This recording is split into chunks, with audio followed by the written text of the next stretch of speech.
नमस्कार प्रिय विद्यार्थियों, वीके नॉलेज इलेक्ट्रिकल में आप सभी का स्वागत है। दोस्तों, आईटीआई के एग्ज़ाम हो रहे हैं और सबसे ज़्यादा बच्चों को जो टेंशन है वो वर्कशॉप कैलकुलेशन एंड साइंस को लेकर है।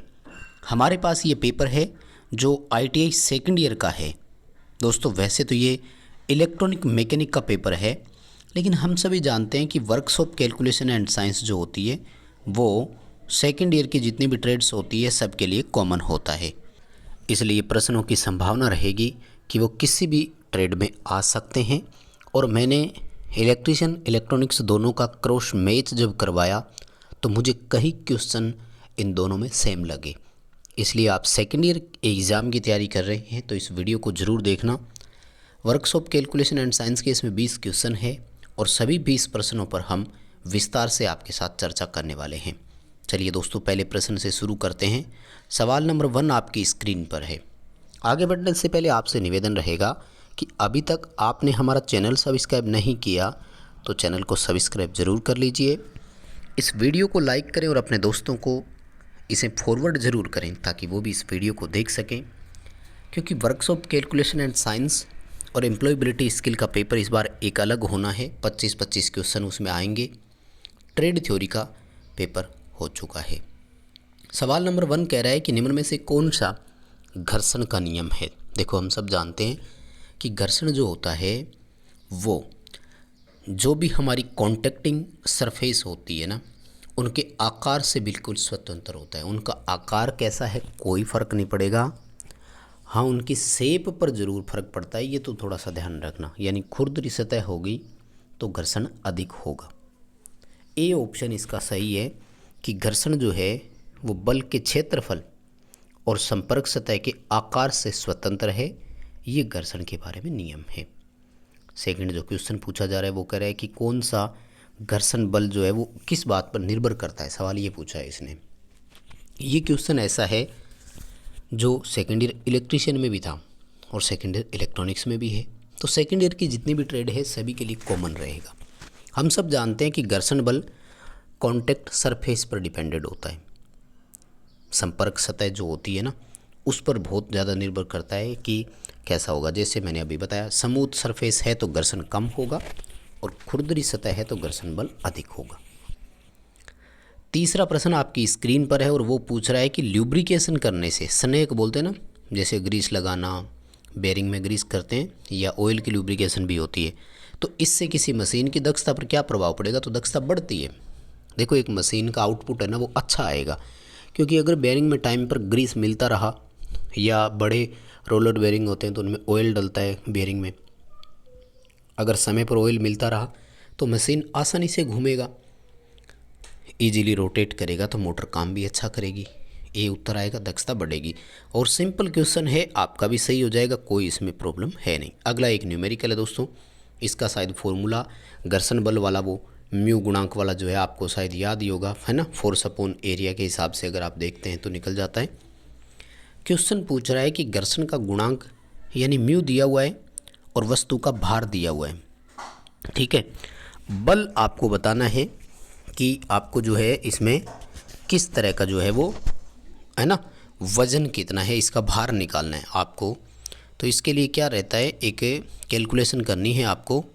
तो इसके लिए फॉर्मूला होता है कि जो आपका फोर्स है उसमें घर्षण गुणांक का आप भाग दे दीजिए, उत्तर आ जाएगा। डी ऑप्शन है इसका।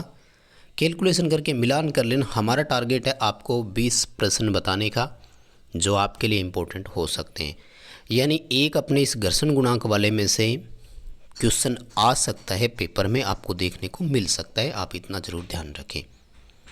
आगे देखो सवाल, ये काफ़ी अच्छा है। संतुलन का वो कौन सा एग्जाम्पल है जिसमें शंकु अपनी नोक पर रहता है। देखो, शंकु जो होता है ना, कोण, उसमें 3 कंडीशन होती है। स्टेबल होता है जब वो अपने बेस पर टिका हुआ हो, यानी इस तरह से टिका हुआ हो।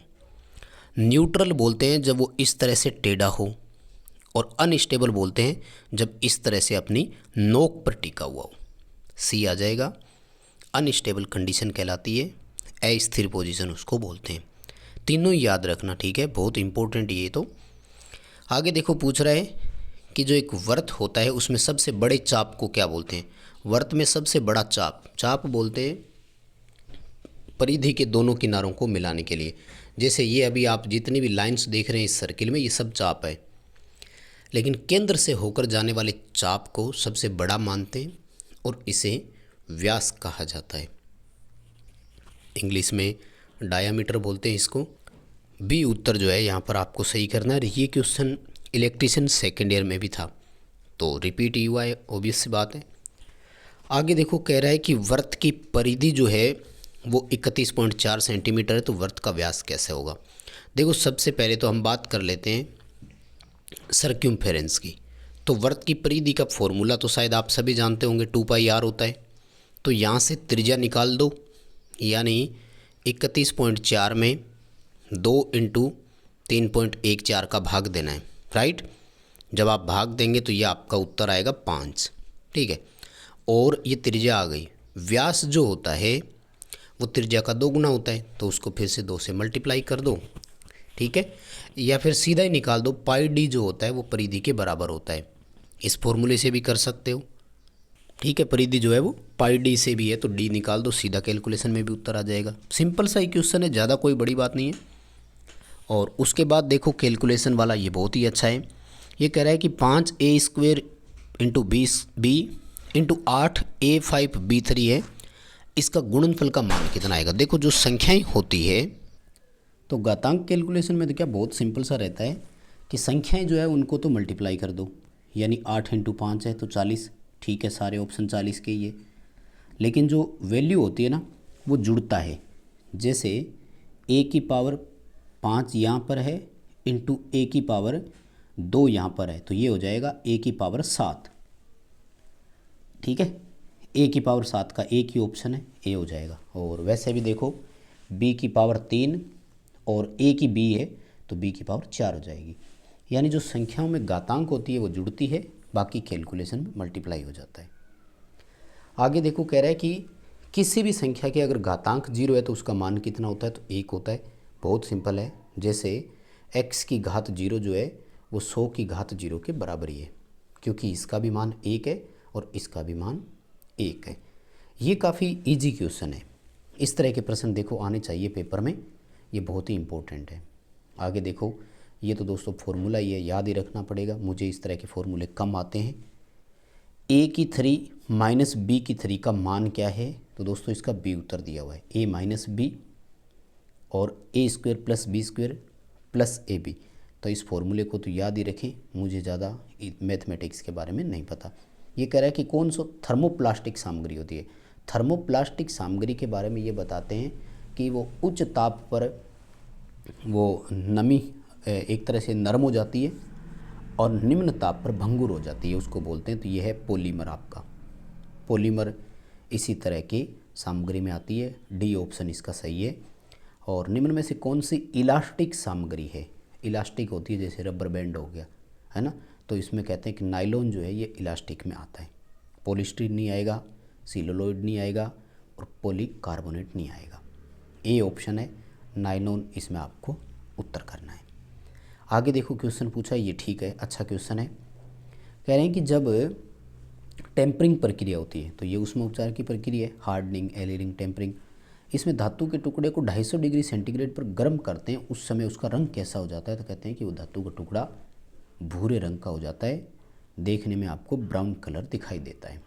आगे देखो, सवाल पूछ लिया कि हीट ट्रीटमेंट है क्या, ऊष्मा उपचार की प्रक्रिया है क्या। तो ऊष्मा उपचार की प्रक्रिया होती है कि उसकी संरचना और गुणों को बदलने के लिए पहले उसको हीट करते हैं, फिर उसको ठंडा करते हैं। यानी पहले गर्म करना और फिर उसको ठंडा कर देना, ये इसकी प्रक्रिया रहती है। और अब ये आपका मैथमेटिक्स से ही रिलेटेड है। एसपी यानी गणित के शब्द से संबंधित है, तो सेलिंग प्राइस हो जाएगा, है ना। विक्रय मूल्य जो होता है वो एसपी कहलाएगा, सी होगा। और कैलकुलेशन करते समय आई से किसको निरूपित करोगे? तो कह रहे हैं कि आई फॉर इंटरेस्ट होगा। इंटरेस्ट को हिंदी में ब्याज बोला जाता है, ठीक है। मूलधन, मिश्र धन वो कैलकुलेशन करते हो तब। अब देखो, बहुत सिंपल क्वेश्चन है कि साधारण ब्याज का मान कितना है? 12,000 रुपये की जगह 15,600 मिल रहे हैं। तो जो धनराशि यानी मिश्र धन होता है 15,600, इसमें से मूलधन माइनस कर दो 12,000 रुपये, अपना उत्तर आ जाएगा। यहाँ पर आंसर जो रहेगा आपका वो 3600 रुपये है, सामने ही पड़ा है, बहुत सिंपल सा ये। और आगे क्वेश्चन पूछ रहा है कि हैंडबुक किसे बोलते हैं, पुस्तिका क्या होती है। तो पुस्तिका होती है किसी कार्य का रेफरेंस उसमें लिखा हुआ हो, कार्य के निर्देश उसमें लिखे हो कि आपको ये काम कैसे करना है, उस चीज़ को पुस्तिका कहा जाता है। और आगे है कि कच्चे लोहे में कौन सी अशुद्धता इसे कठोर और भंगुर बनाती है। तो वो इसमें कहते हैं कि सल्फ़र होता है, सल्फ़र के कारण वो हार्ड होता है थोड़ा सा और भंगुर भी होता है। और अगला सवाल कि उस पुस्तिका का नाम क्या है जिसमें सभी रेट लिखी होती है। तो उसको प्राइस कैटलॉग बोलते हैं, ठीक है, पीसी बोलते हैं, प्राइस कैटलॉग। तो दोस्तों ये थे 20 प्रश्न। उम्मीद है आपके पेपर में ये आपको देखने को मिल सकते हैं। चैनल सब्सक्राइब ज़रूर कर लेना और वीडियो लाइक शेयर ज़रूर कर देना अपने दोस्तों को।